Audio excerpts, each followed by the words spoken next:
Welcome back, Luxurious Fleet. In today's news, we're going to talk about the new 2022 refresh G70, everything that's new on it and everything that's not so new. And we'll also talk about, I know it's not exactly Japanese or Korean autos, but we're also going to talk about the new GMC Hummer EV and stack it up against the Cybertruck and see how that all shakes out.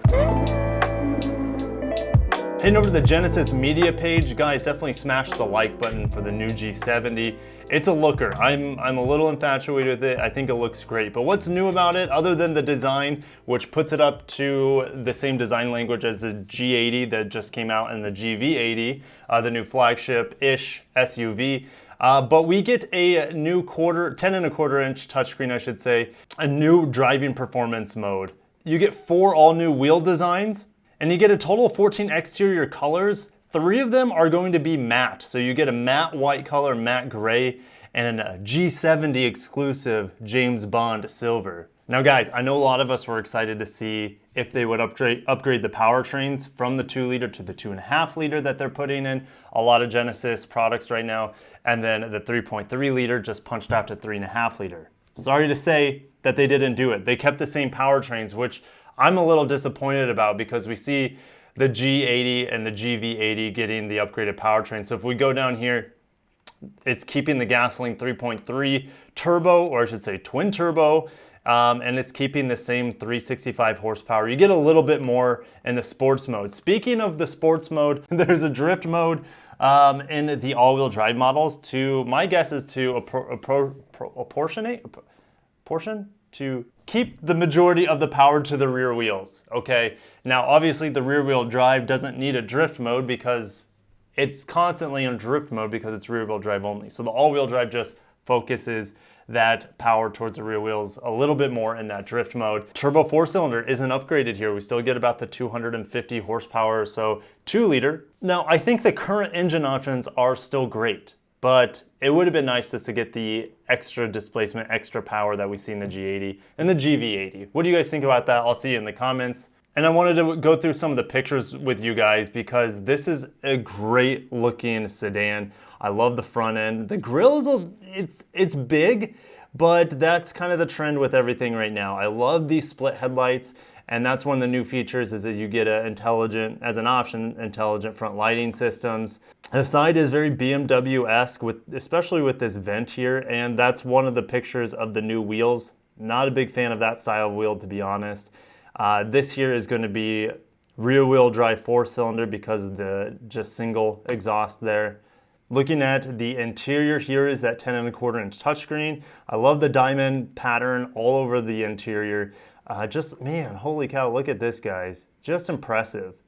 Very, very impressive. I can't wait to be able to review some Genesis products. And I love this little detail. So you see these buttons on this passenger seat. That allows the driver to move the seat forward to accommodate for the passengers in the back leg space. So typically you don't see that. I've never seen that on a compact sedan.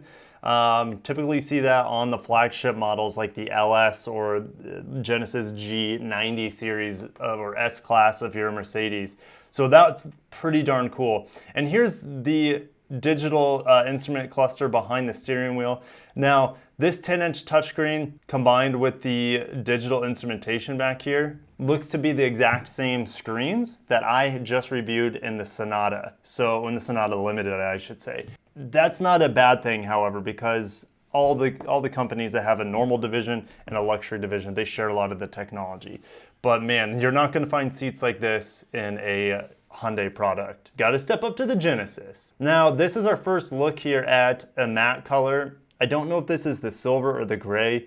These wheels are okay. It's like a dark or a shadow chrome of some sort. I don't know. Just from the images I've seen, I'm not a big fan of a lot of the G70's wheels. But this is the sport package here, so I wanted to fly through these images real quick with you guys. This is the steering wheel with the carbon package. Now, I think the carbon package would be the way to go. I don't think there are enough differences in the sport model without the carbon package. So that's just my 2 cents. If I was getting the sport, I would definitely be getting the carbon package because here's the normal sport with no carbon fiber in the steering wheel. No carbon fiber in the door or around the shifter. It's just kind of like a aluminum color. And then the carbon fiber mirrors look awesome. And again, those wheels, let me know what you guys think about the wheels. I'm not feeling them. And switching major gears here, I typically don't talk a lot about non-Japanese or Korean autos. I just like them the best. I do enjoy talking about new technology and electrification, as you guys know. So here we are. We're going to talk about the new Hummer EV. This thing is crazy, and it's also crazy expensive, but that's what you get. You know, early adopters fees is what I call it. So if you want the latest in technology, you're going to have to shell out, in some cases, over $100,000 here for the new Hummer EV. Now, reservations for the first edition are full. So this first edition, I don't know how many reservations they were taking. It could be as little as like 500 or 1,000. I wasn't able to find it. Now, if we look at the starting MSRP here, starting at $112,595. Okay, that's absolutely insane. But you're also getting an absolutely insane vehicle. It's a tri-motor. Estimated range is 350 miles, 1,000 horsepower, 11,500 pound-feet of torque. That number just doesn't make sense in my head, but... And then 0 to 60 in about 3 seconds, okay? These are some crazy features here. Now, you get an extreme off-road package. You get an 800-volt DC fast charge capable of 350 kilowatts of charging, and it allows you to charge 100 miles in 10 minutes. You get the infinity roof with modular transparent sky panels and a couple other things. Pretty crazy, but we want to compare these models with the Tesla Cybertruck. Now, if you look, this first edition is available in fall of 2021. That's a year from now. If we look at the rest of them, it's a year later with each lower tier you go.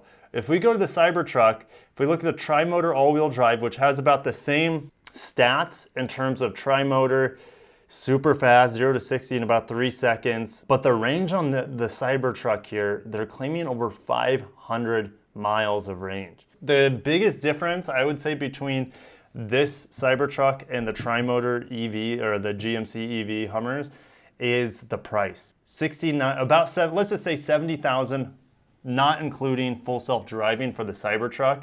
Whereas if we go to the Hummer, if you want to have a comparable one, it's a minimum of $100,000. Now, the entry-level Hummer EV is a dual motor, only 250 miles of range, okay? If you guys were spending $80,000 on an electric vehicle, would you want more than 250 miles of range? Is 80 grand equivalent to 250 miles of range in your guys' mind? I just don't see this base level Hummer EV selling a whole lot with that limited range. When you jump up to the next tier, 10 more grand, still $90,000, 300 plus miles of range. Now it's still fat. Look at the power is still incredible. Over 600 horsepower, guys. Now this second tier up, the EV2X, gets you the 800 volt DC fast charge, okay?